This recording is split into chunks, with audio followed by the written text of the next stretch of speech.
This is the JP program, which converts text-edited files for use with the MacTronic Mark II interface. Machine type is English. Some American machines use different coding for unit adding. The mold cooling is to save quads, etc., overheating the mold. For instance, you could specify 5 repeats, and after 5 quads or any character, you could get a single just coming in to help with the mold cooling.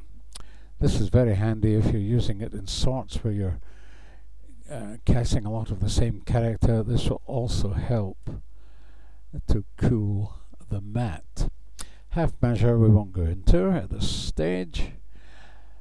Measures and points, picos or ciceros, wedges and points and picos, and even dido, though I'm not even sure if they exist.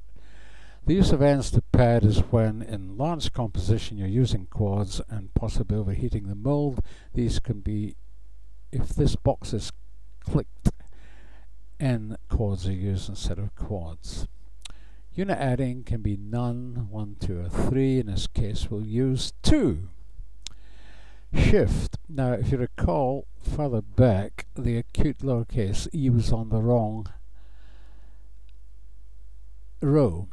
So if you click the shift box, even though this is a 1517 diecase, it will go to the correct unit value. You must of course have the unit shift facility.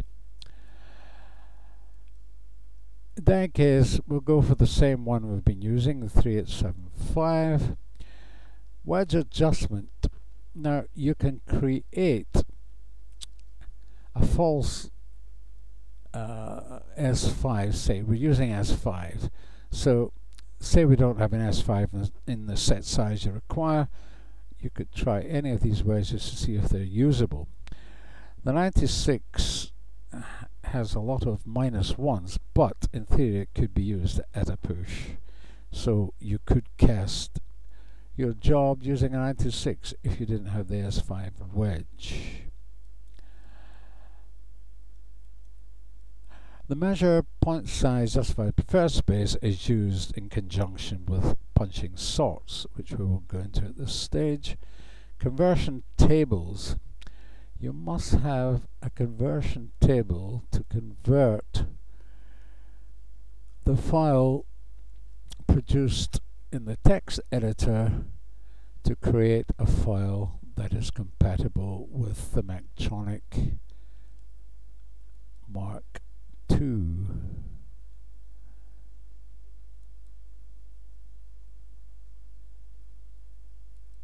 We'll look for a file that can be used. For instance, this hot ID, hot InDesign. We'll use that table to convert one file to a file that's recognized by MacTronic. Now we browse for the file. We've already done one. It has there. We'll use this one here, which is actually in fact the file, and we'll send the final file to the same directory. Now at this stage you can either go complete to caster, given a galley line, etc., number in the galley, or number of lines in the galley, or pages, or you can convert only. This gives you a chance to check the file before going to punch. More about this at a later stage. Thank you for your interest.